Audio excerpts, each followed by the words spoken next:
আৰম্ভ কৰিছোঁ ইয়াতে মেমৰেণ্ডাম দিয়া অকল ইয়াতে আমি শান্ত নাথাকোঁ, আমি ইউএনলৈ এই গোটেই এভিডেঞ্চ আমি পঠিয়াম আৰু অতি শীঘ্ৰেই যাতে এই বন্ধ কৰে বাংলাদেশত হিন্দু যিটো নৰমেঘ যজ্ঞ চলি আছে সেইবোৰ যাতে বন্ধ হয় তাৰে আমি প্ৰতিবাদ সাব্যস্ত কৰিছোঁ আৰু সোনকালে তেওঁলোকলৈ আহ্বান জনাইছোঁ।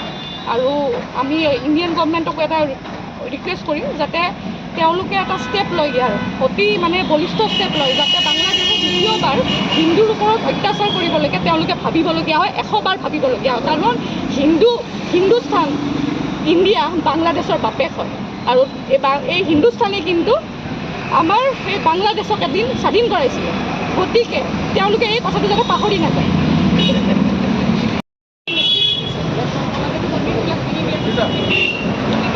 এই সকলো খাদ্যৰ আমি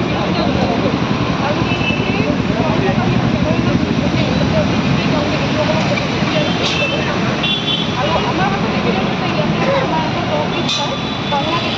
বাংলাদেশ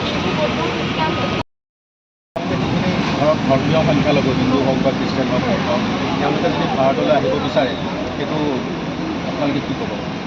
নিশ্চয় নিশ্চয় তেওঁলোকে তাতে অসুৰক্ষিত যিহেতু ফিল কৰিছে, গতিকে তেওঁলোকে নিশ্চয়কৈ ইয়াতে এখন সুৰক্ষা বিচাৰি তেওঁলোকে সীমান্তত সকলোৱে দেখিছে যে তেওঁলোকে আহিছে।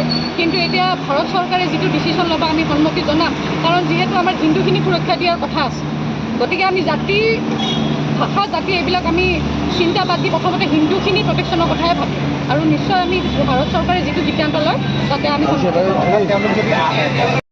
তেওঁলোকক আনিব হ'লে আমি ইয়াতে খালী কৰিব লাগিব। তো ইয়াতে খালী কৰিবলৈ আমি আমাৰতো আৰু ইমান লোড ল'ব পৰা ক্ষমতা নাই, আমাৰ ক্ষমতা নাই। গতিকে ইয়াতেতো খালী কৰিব লাগিব। তেওঁলোকেতো ইয়াতে ব্যৱসায় কৰি আছে, ব্যৱসায় বাণিজ্য কৰি পেলাই তেওঁলোকে ইনকাম কৰি আছে, গতিকে তেওঁলোকক এইখিনি ঠাই আমি খেতি পঠিয়াম।